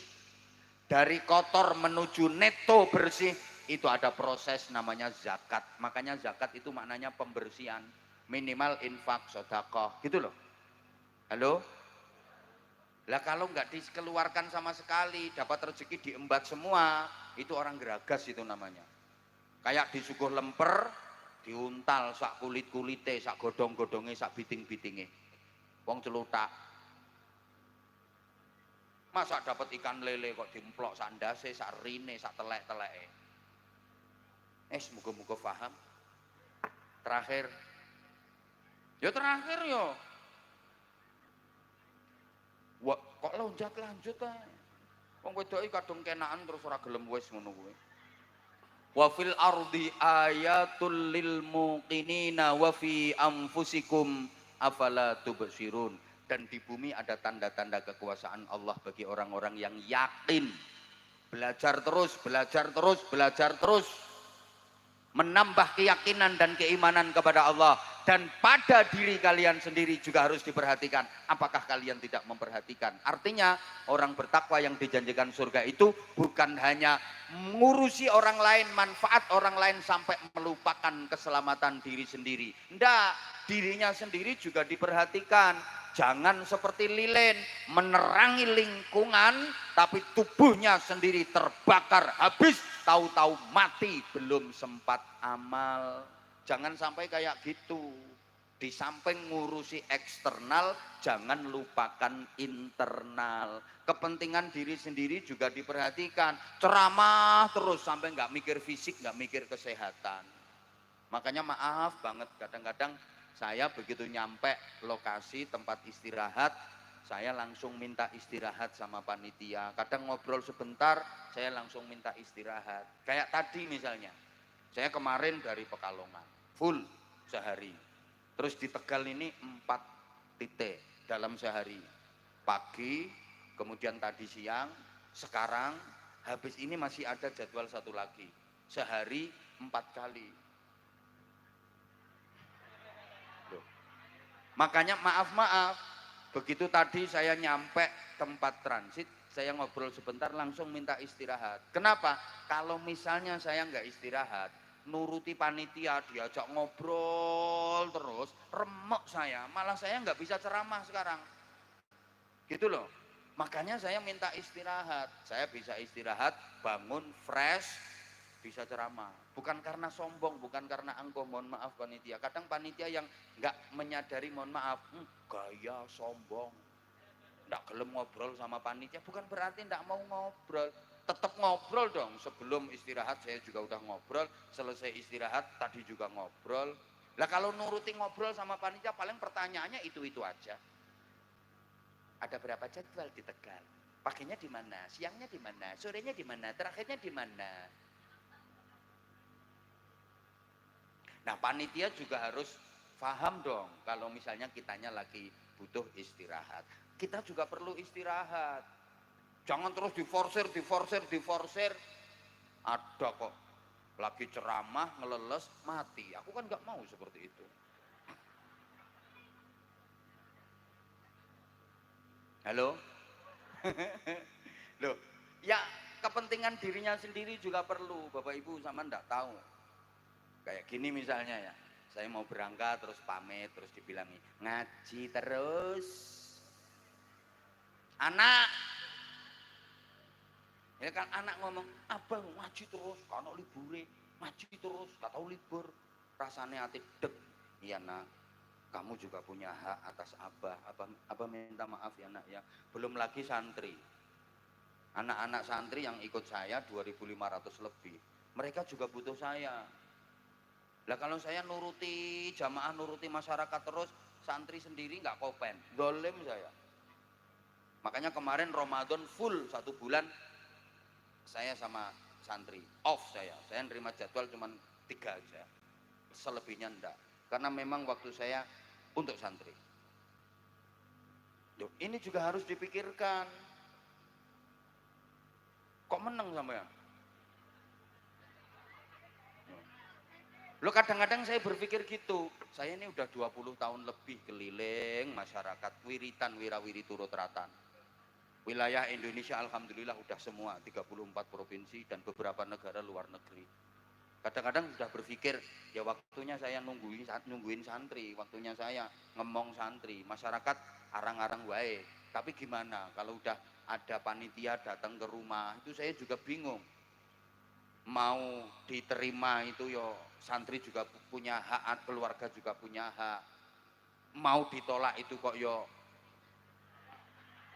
iso eman-eman nih lo. Maksudnya gini loh sayang. Maksudnya gini, yung kalau waktunya longgar ada, saya sehat, masa diminta ngaji kok ndak mau gitu loh, kan eman. Ya bingung juga gitu lah. Ini aja kemarin dibuka jadwal untuk 2027, ndak sampai seminggu, setahun full sampai Desember 2027. Coba pikir, aku tuh juga heran, orang-orang itu kok nggak belenger, nggak bosen sama aku, padahal aku juga jelek, tampang juga nggak punya nilai jual, tapi manis sih emang. Loh, kenyataan sekarang penceramah baru banyak, tapi nyatanya dibuka jadwal untuk 2027 kemarin itu enggak sampai seminggu, setahun full terjual. Udah habis sampai Desember 2027. Nah, ini orang yang nggak seneng, sombong. Emang ini babnya bab sombong? Ya Allah, ini saya curhat gitu loh. Makanya sampean juga harus paham dong, kalau saya nggak boleh lama-lama ngajinya. Waktunya kan dibagi tuh sayang. Ya udah kalau nggak mau tak panggil sayang, waktunya harus dibagi kenter. Anyel aku. Lah itu 5 kriteria orang bertakwa yang dijanjikan surga. Dah sekarang tadi yang katanya mau minta sarung, ayo siapa yang berani naik panggung, anak-anak dulu ayo. Mana?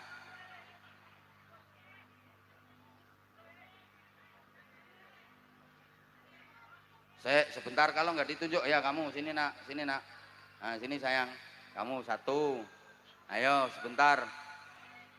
Kalau nggak ditunjuk jangan dong. Salim dulu sayang. Ah, pinter. Ayo sebentar. Ntar kalau yang cewek ada nggak yang cewek? Aku cewek tuwek gue. Kamu sayang, ya udah sini naik, nggih. Dah, 2 dulu. Nanti kalau waktunya masih ada disambung. Halo. Sayang, kalau udah berani naik panggung, duduk dulu adik, duduk dulu. Kalau udah berani naik panggung sama abah, harus tegas, harus kendel. Mentalnya dikuatkan, karena juga latihan mental. Kalau kira-kira nggak kuat mental, lebih baik nggak usah naik panggung. Oke? Lanjut apa turun lagi? Lanjut apa turun lagi? Lanjut. Bener. Benar. Nanti kalau nggak kuat mental tak suruh turun lagi, oke? Oke. Pegang sendiri mic-nya. Jangan jauh-jauh dari mulutnya mic-nya. Ucapkan salam dulu ke jamaah. Assalamualaikum warahmatullahi wabarakatuh. Waalaikumsalam warahmatullahi wabarakatuh. Nggak boleh lemes nak, harus semangat. Namanya siapa? Hati. Pakai mic-nya didekatkan terus ke mulutnya. Nggak usah diturunkan. Gini mic-nya terus gini. Oke? Oke. Kurang deket. Mic-nya kurang deket. Nah, hadapnya sana, nggak usah hadap abah. Namanya siapa? Hati. Nama lengkapnya? Muhammad Ardiansyah. Muhammad Ardiansyah. Panggilannya Ardi. Iya. Alamat rumahnya mana? Bekas. Oh, Getas Kerep sini.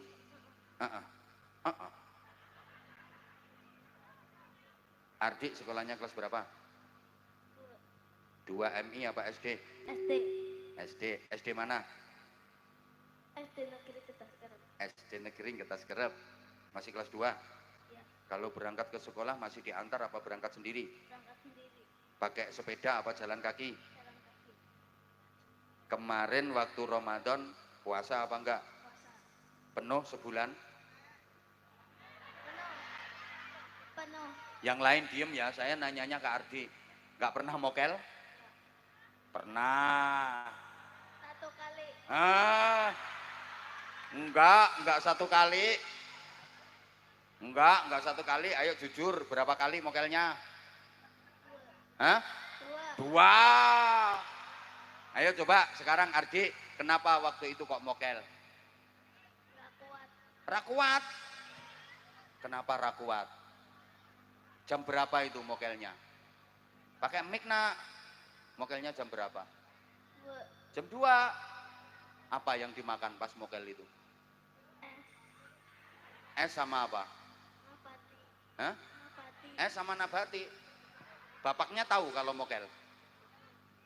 Tahu. Ibunya tahu? Enggak. Nggak ngomong sama ibunya? Enggak. Terus yang kedua, mokelnya apa yang kedua? Batale pakai apa yang kedua? Nasi. Nasi di rumah. Berarti ibunya tahu yang kedua.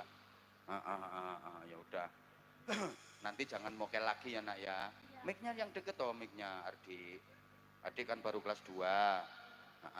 Ngajinya sudah sampai Al-Quran apa belum? Belum. Belum. Sampai jilid berapa? Sama. Oh sampai juz amma. Yang ngajar ngaji siapa? Mbak Nisa. Siapa? Mbak Nisa. Mbak Nisa. Ngajinya di mana? Di depan rumah. Oh di depan rumah. Jadi di halaman rumah depan gitu yang ngajinya. Di depan rumah. Lah iya di depan rumah kan halaman. Berarti ngajinya Rumah. oh di depan rumah ada rumah terus. Itu ngajinya. Oh di situ ngajinya. Yang ngajari Mbak Nisa. Pakai mic yang kencang tuh Ardi. Ardi nanti kalau udah lulus sekolah SD pengen mondok apa enggak? Pengen. Pengen, bener. Mondoknya di Jawa Tengah apa di Jawa Timur apa Jawa Barat? Jawa Tengah. Jawa Tengah. Cita-citanya Ardi kalau udah besar pengen jadi apa? Presiden. Wah ini calon presiden dari Tegal. Ya enggak apa-apa toh. Bagus pengen jadi presiden kok. Oke. Ya kalau pengen jadi presiden yang tegas aja lemes kayak gitu. Yang lain diem. Ardi kenapa kok pengen jadi presiden? Biar apa? Biar apa nak? Yang lain diem. Jadi pemimpin. Biar jadi pemimpin. Tugasnya presiden itu apa nak?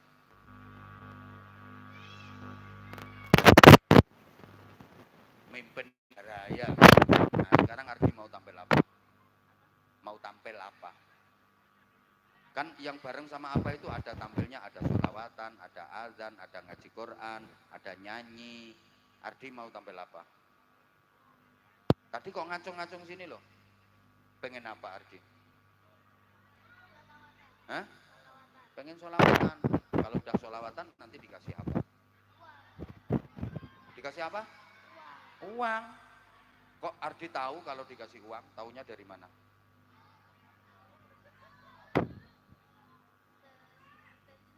Oh, dari sendiri. Ibunya Ardi ada datang di sini nggak ibunya? Ada Di mana? Oh, di sana. Bapaknya? Di sana juga. Ardi kok maju ke sini sama siapa tadi? Hah? teman. Sama teman. Memang udah pengen ketemu sama Abah.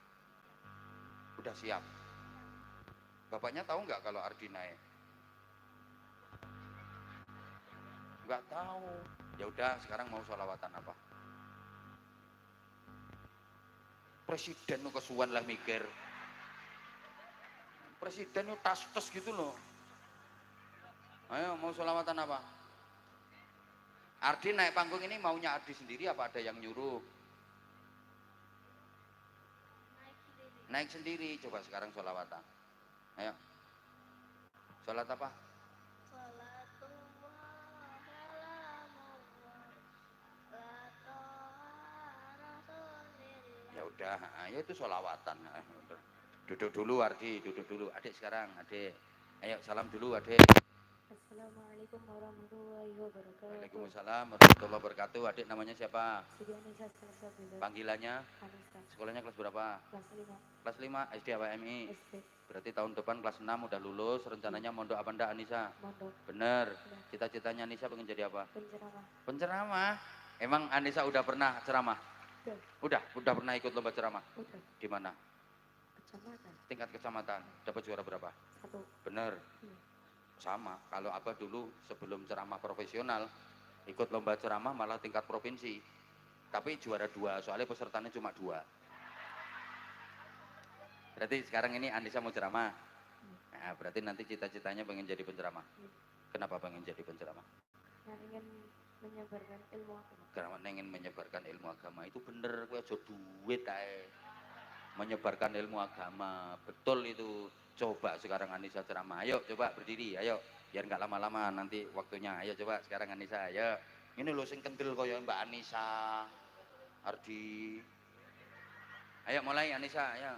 Assalamualaikum warahmatullahi wabarakatuh. Waalaikumsalam warahmatullahi wabarakatuh. Ini anak baru kelas 5 loh ya. Ya langsung. Alhamdulillah, alhamdulillahi rabbil alamin. Wassalatu wassalamu ala ashrafil anbiya'i wal mursalin.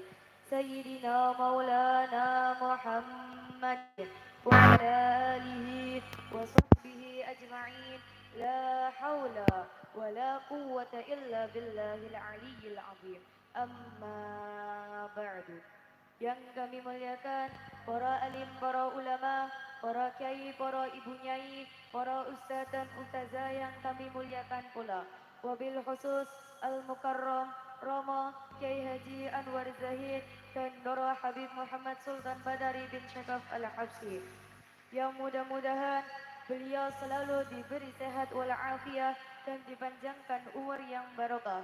Allahumma amin amin ya rabbal.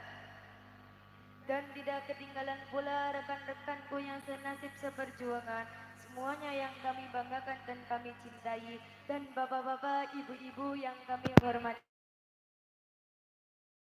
Pertama, marilah kita puja dan puji syukur kehadirat Allah Subhanahu wa taala yang telah memberikan beberapa nikmatan kepada kita sekalian. Salah satu nikmatnya ialah kita bisa bertatap muka, berkumpul, bermuajahah dalam acara halal bihalal keluarga besar Masjid Baitul Izzah Ketaskarep Talang Tegal.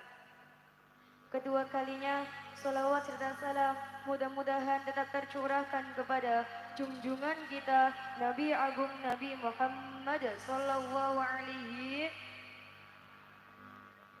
Nabi yang kita harapkan syafaatnya lebih-lebih besok di yaumil qiyamah. Semoga kelak kita akan mendapatkan syafaatnya.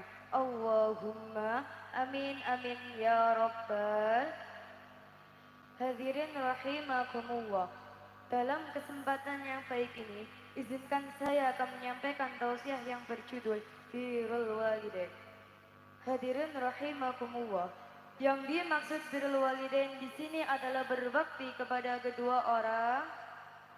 Ketahuilah sanya berbakti kepada kedua orang tua wajib hukumnya. Tak peduli orang tua kita siapa, bagaimana pekerjaannya dan kehidupan sehari-harinya. Pernahkah terbayang di benak kita bagaimana keluh kesahnya seorang ayah bekerja dari pagi sampai petang. Contohnya contohnya.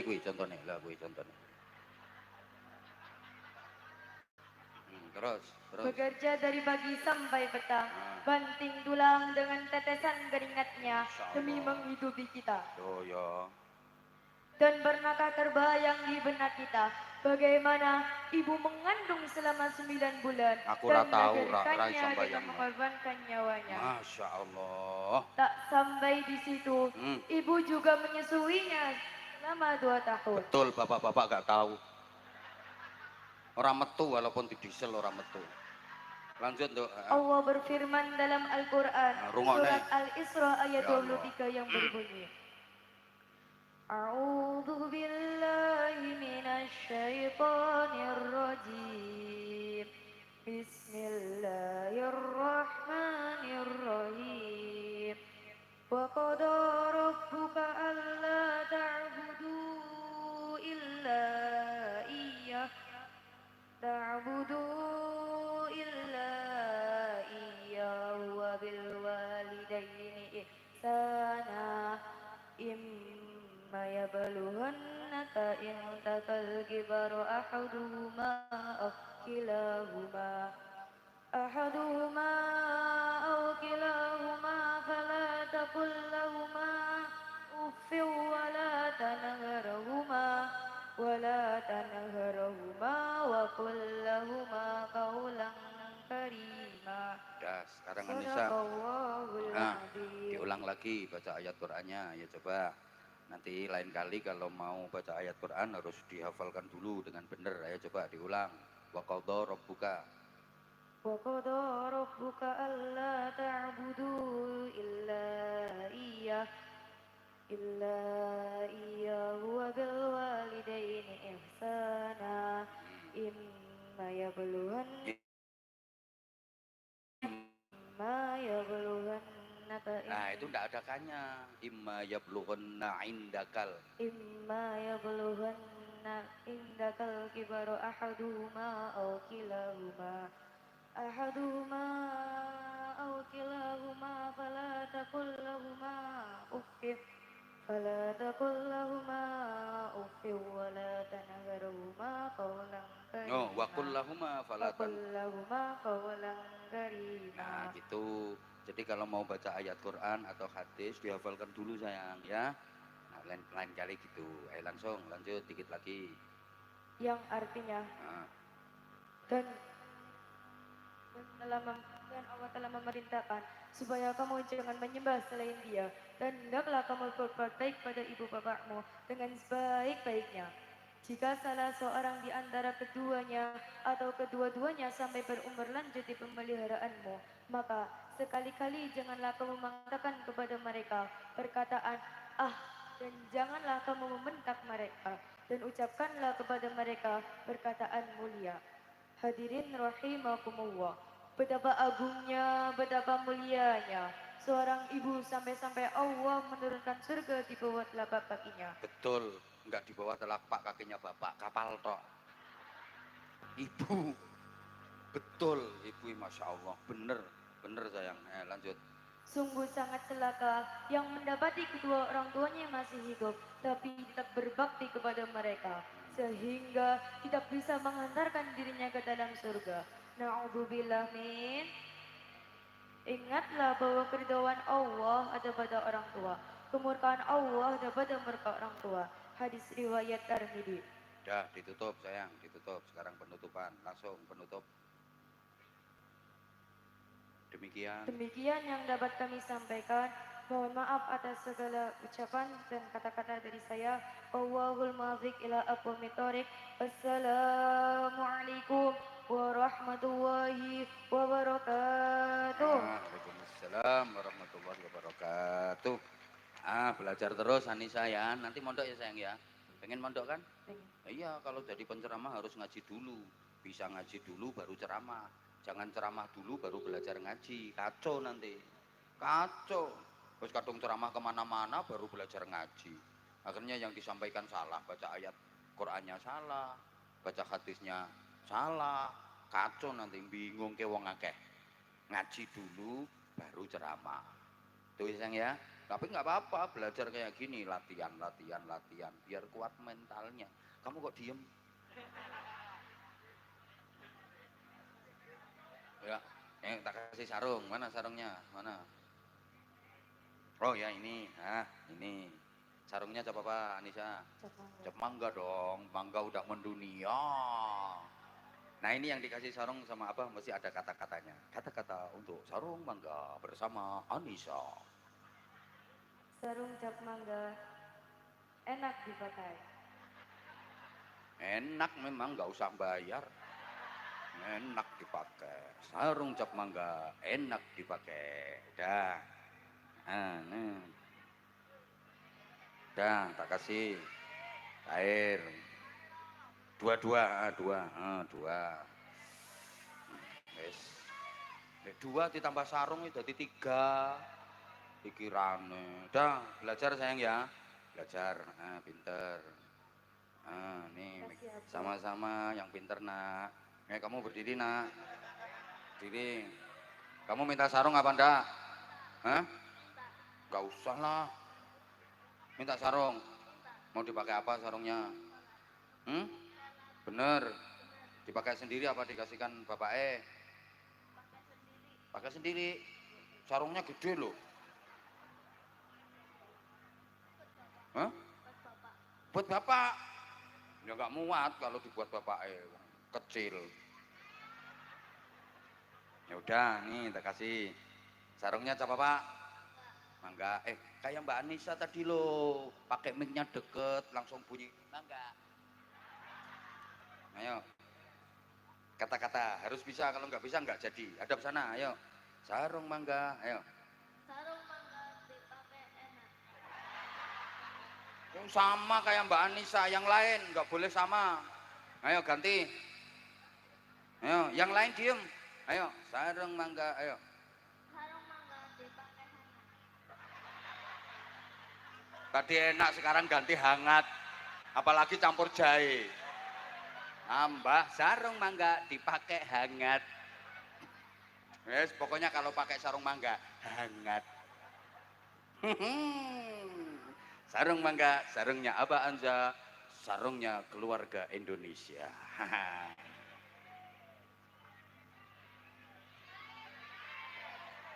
Yo cair, yo. Ora mikir. Udah sesuai amal perbuatan. Anak kecil itu nggak boleh duit banyak-banyak. Udah pinter ya sayang ya. Nanti ketemu apa lagi lebih kendel. Mondok ya nanti ya. Matur suwun semuanya. Pinter sayang, pinter semuanya. Matur suwun semuanya. Saya sebenarnya pengen di sini sampai jam 12 nggak apa-apa. Tapi karena ya waktunya harus kita bagi. Sekali lagi saya mohon maaf. Nanti masih ada acara lanjutan, masih ada sambutan, masih ada ceramah lagi. Saya mohon izin Bapak Ibu, doanya nanti di belakang. Maaf, wafaqanallahu wa iyyakum. I love you semuanya. Assalamualaikum warahmatullahi wabarakatuh.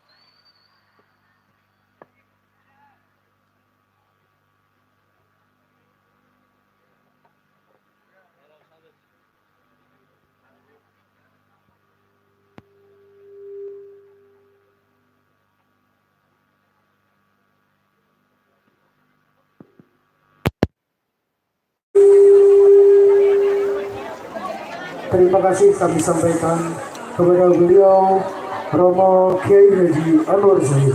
Kita doakan beliau semoga senantiasa dipanjangkan usia dengan penuh keberkahan serta dimudahkan dalam segala apa yang menjadi langkah dakwah beliau. Amin ya rabbal alamin. Hadirin yang dirahmati oleh Allah, acara selanjutnya yaitu pembacaan ayat-ayat suci Al-Quran dan dirangkai dengan sholawat yang akan disampaikan oleh Al-Ustaz Mada Mikael Adila Ahmad. Kepada beliau waktu kami hadirkan. Allahumma sholli ala Muhammad.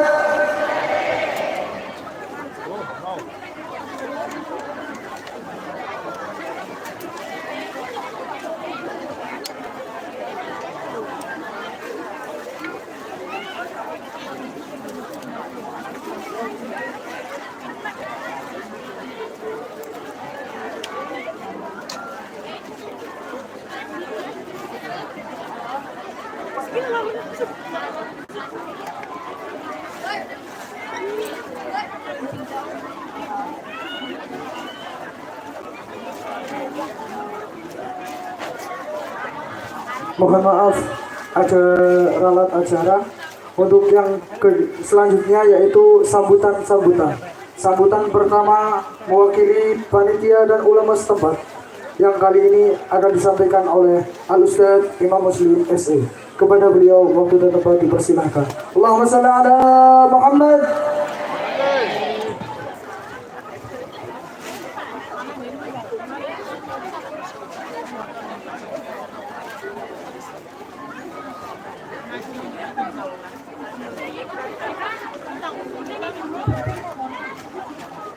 Assalamualaikum warahmatullahi wabarakatuh.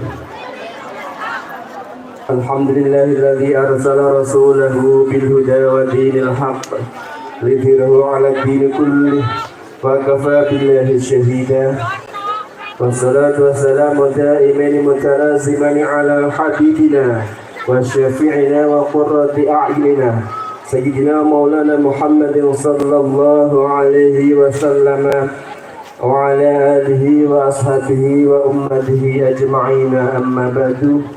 Hadirin kurama al-a'izzah, beliau al-alim al-alamah Mugi Haji Anwar Zahid ingkang mimpin mawon paring mauidhah kepada panjenengan sami. Mugi-mugi beliau tansah dipanjangkan umurnya, diberi keberkahan hidupnya. Dan mugi-mugi panjenengan sami diakui itu santri beliau sehingga mendapatkan ilmu yang diridhoi.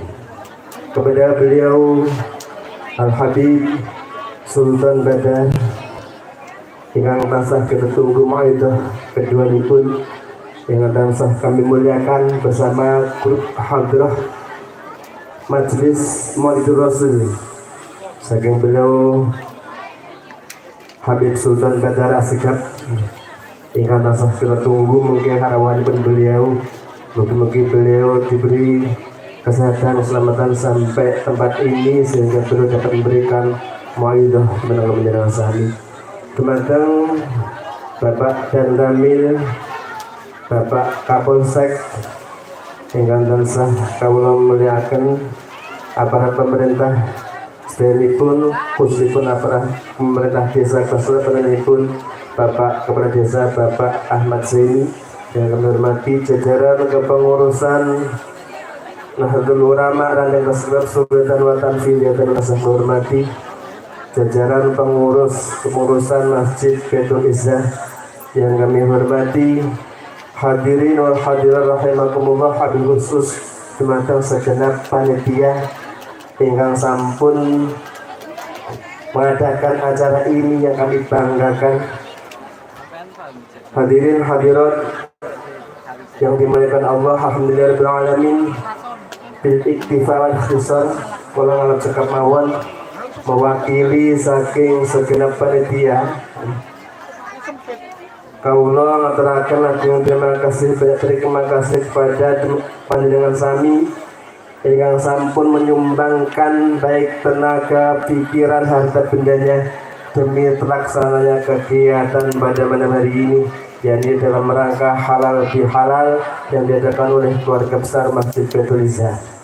Mugi-mugi amal perjuangan panjenengan sami tansah dipun balas oleh Allah kanthi balasan ingkang langkung sae kering doa jasa senang kasih jasa kasirah jasa kasirah Allah amin ya rabbal alamin. Dari segenap panitia banyak kekurangan, banyak kesalahan dalam menyiapkan sarana prasarana. Semali dumateng para hadirin wal hadirat dan agungi papunten. Katengih menika keadaanipun begini tempatipun kirang memadai, kirang mencukupi dengan panjenengan sami, banyak kekurangan kami